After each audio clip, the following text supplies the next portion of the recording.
Artroz kasalligida birinchi, ikkinchi stependada yengil muolajalar orqali shifo topsa bo'ladi, davolansa bo'ladi. Uchinchisida ham davo topsa bo'ladi, faqat sal qiyinroq, muolaja vaqti ozgina uzayadi. Hozirgi kunda bizga shikoyat bilan kelishyapti. Ularga oddiygina birinchi, ikkinchi stependagi ko'ks artrozlarni уже operatsiyaga vrachlar yozib berishyapti. Ular operatsiyadan qochib bizga kelishadi. Biz ularni tekshirganimizda u oddiygina ostriy sol, ya'ni o'tkir tig'li tuzlar bo'g'imda yig'ilgani hisobiga ham juda ham kuchli og'riq beradi. O'sha boya aytganimizdek, birinchi, ikkinchi stependli ko'ks artrozlarda malakasiz vrachlarga uchrab qo'yishyapti. Juda ham kuchli malakali vrachlarimiz bor, lekin malakasizga borganligida bular oddiygina birinchi, ikkinchi stependni ham blokada yoki plazmaforez bilan davolashga harakat qilishyapti. Bu organizmga nojo'ya ta'sir beradi. Birinchidan, blokadani o'zi bu o'z nomi bilan blok, og'riqni bloklab qo'yuvchi vosita. Og'riq bloklangandan keyin u bemor og'riqni his qilmaydi. Men yaxshi bo'lib qoldim deydida, hech qanaqa o'zidan chegara qo'ymaydi. Og'ir ishini qilaveradi, bemalol harakat qilaveradi. Hamma og'ir ko'tarsa ko'taradi. Blokada o'z kuchida turganida u hech qanaqa og'riq sezmaydi va erkin harakat qilishni boshlaydi ehtiyotkorsizlik bilan. Va kasallik yana ham avj olishga olib keladi. Yoki plazmaforez, ya'ni qonni olib quyishadi o'tga, suyuqlik kamayib ketdi deb. Uni quyganida bu plazmaforez har doim ham yemirilib suyakka shimib ketmaydi go'shtlarning orasiga. Bu har doim ham moylab bermaydi bo'g'imlarni bir-biriga. Bu moylamaslik oqibatida bu именно shu qon bo'g'imlar orasida qotib qolish kuzatilyapti. Qotib qolgandan keyin albatta oldingidan ham kuchliroq og'riq bemorlarda shikoyatlar paydo bo'lyapti. O'zimizni praktikamizda kuzatildi. Bir bemorimiz MRTlarini ko'rdik va biz bunga ishonmadik MRTga, chunki MRTda zaklücheniyasini olib keldilar. Faqat snimkasini emas, zaklücheniyani olib keldi. Zaklücheniyada juda ham vahima qilib yozilgan, lekin bemor harakati chegaralanmagan. Ya'ni 4-stepen ko'ks artroz deb yozilgan. Bemorda harakat chegaralanmagan, erkin harakatlanadi, lekin yurganda ozgina sanchiq bo'ladi. O'zimiz kineziologiya orqali test qilib, tekshirib, bilganimizda u oddiygina beldagi grijani shikoyati bo'lib chiqdi. Baribir u bemorda yurakda g'ulg'ula solishgan, chunki 4-stepen ko'ks artroz, operatsiya qilmasak bo'lmaydi, endi protez qo'yishimiz kerak va u bemorni MRTga jo'natdik. MRTga jo'natganimizda birinchi stepen ham ko'ks artroz chiqmadi, tizzalari butkul sog'lom chiqdi. Bu MRTning xatosi bo'lgan bo'pti.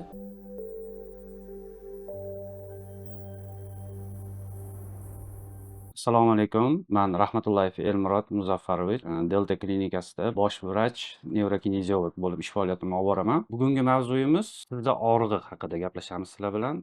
Tizza og'rig'iga artroz, artrit, poliartrit yoki ko'ks artroz, osteoartroz, osteoporoz kasalliklari kiradi. Artrit va artroz. Bularning farqi, artritda suyak bo'g'imlarini shamollash, ya'ni yallig'lanishi kiradi. Artrozda bu suyak yemirilishi. Ikkalovini og'riqlari bir-biriga o'xshash bo'ladi, lekin artritda suyak deformatsiya, ya'ni suyakda o'zgaruvchan ishish ko'proq bo'ladi.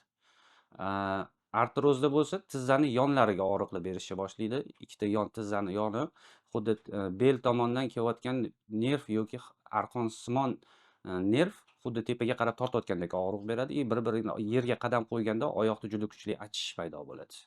Bularni muolaja qilganimizda ko'proq bu tizzani bir-biriga yopishib qolganligi sabab bo'ladi. Yoki kalsiy kamayib ketganligi, yoki qachonlardir sport orqali yoki oddiy noto'g'ri harakat orqali orttirilgan travma orqali bo'lishi mumkin. Bu artroz kasalligida Delta klinikasida birinchi, ikkinchi stependada yengil muolajalar orqali shifo topsa bo'ladi, davolansa bo'ladi.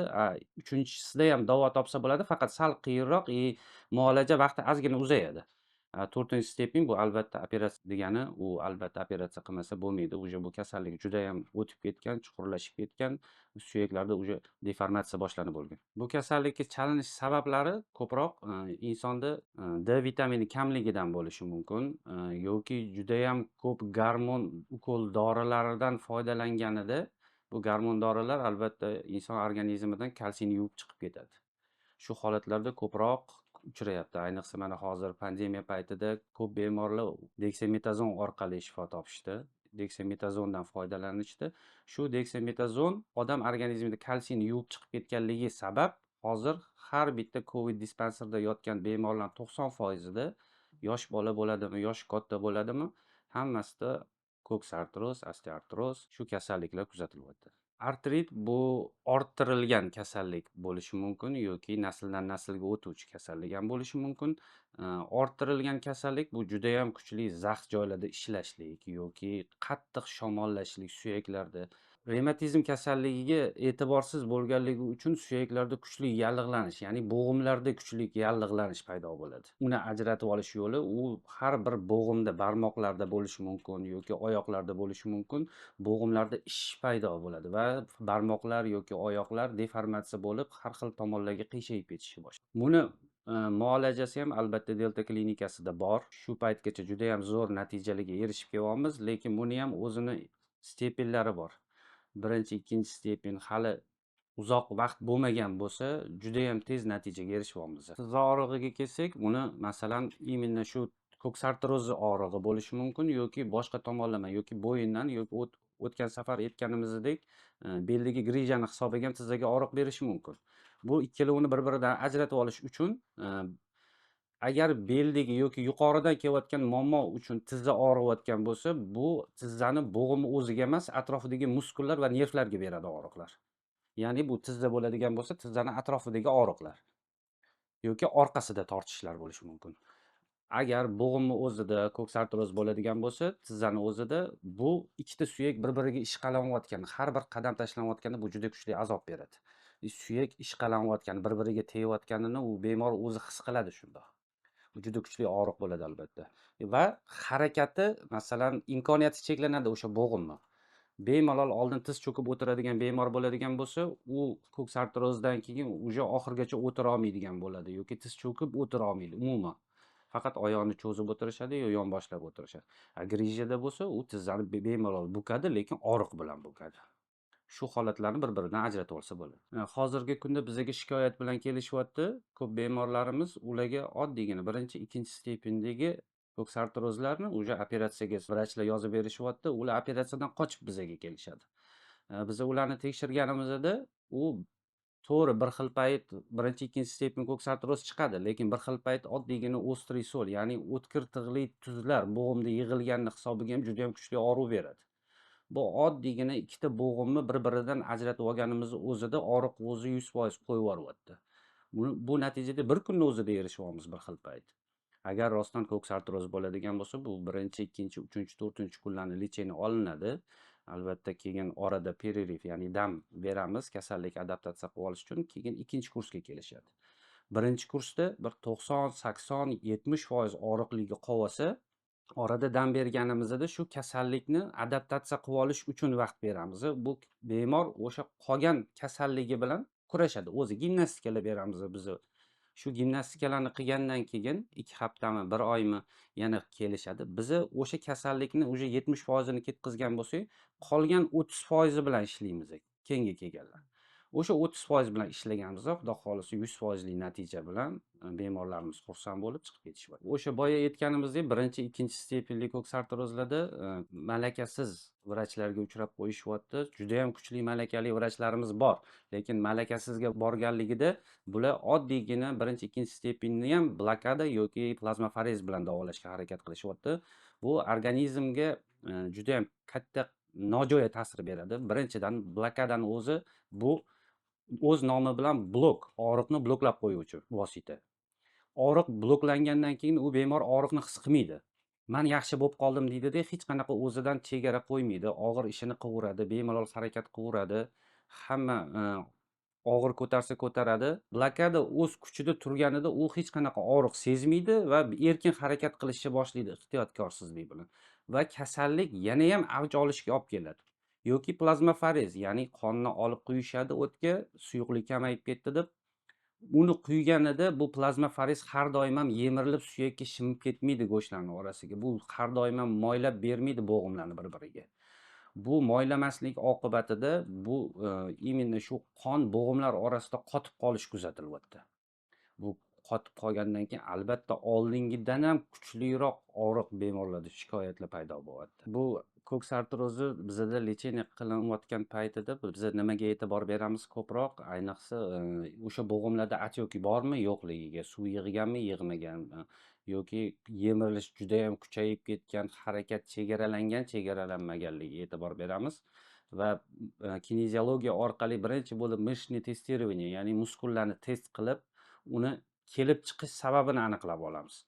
Aniqlab olganimizdan keyin uni muolaja qilib, birinchi bo'lib bemorni og'rig'ini olishga harakat qilamiz. U og'rig'ini olish uchun birinchi tekshirganimizdan keyin, masalan, suyak bir-biriga yopishgan bo'lsa, manual terapiya.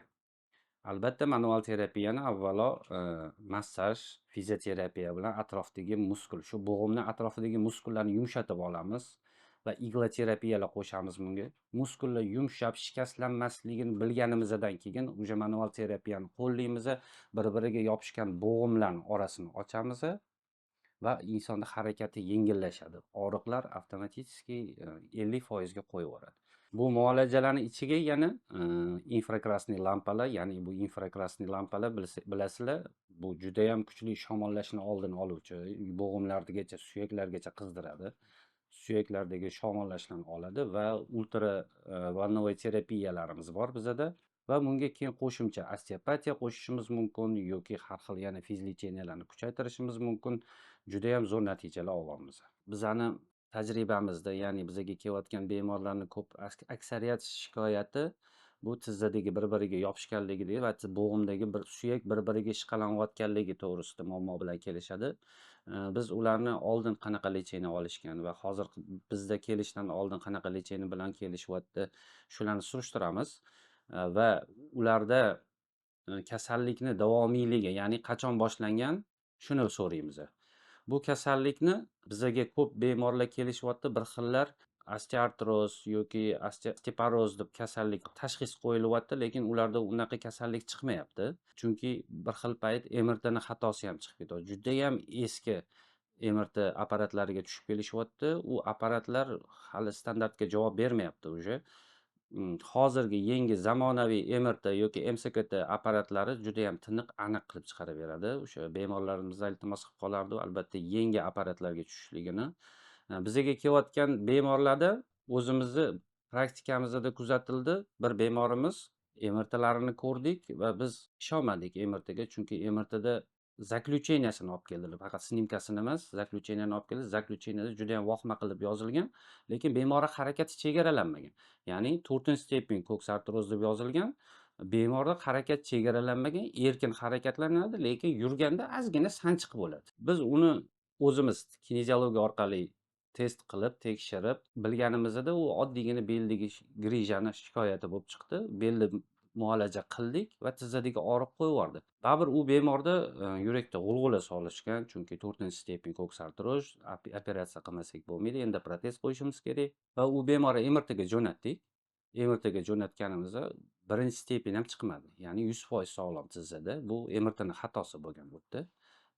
Birinchi stepen ham ko'ksartroz chiqmadi, tizzalari butkul sog'lom chiqdi. Agar sizlarda shunday holatlar kuzatilsa, ya'ni tizzadagi og'riqlar, achishishlar, uvishish yoki o'zidan o'zi tomir tortishishlar, bu faqat bu tizzadagi bo'lishi mumkin emas, balki oyoqdagi yoki butun tana a'zolaridagi uvishish 1 kun, 2 kun davomida bo'lishi mumkin. Masalan, agar undan ko'p vaqtda уже o'tmayaptimi bu kasallik, uvishish, tomir tortishish, og'riq, achishish, albatta marhamat, bizni Delta klinikamizdagi barcha mutaxassislar sizning xizmatingizdamiz.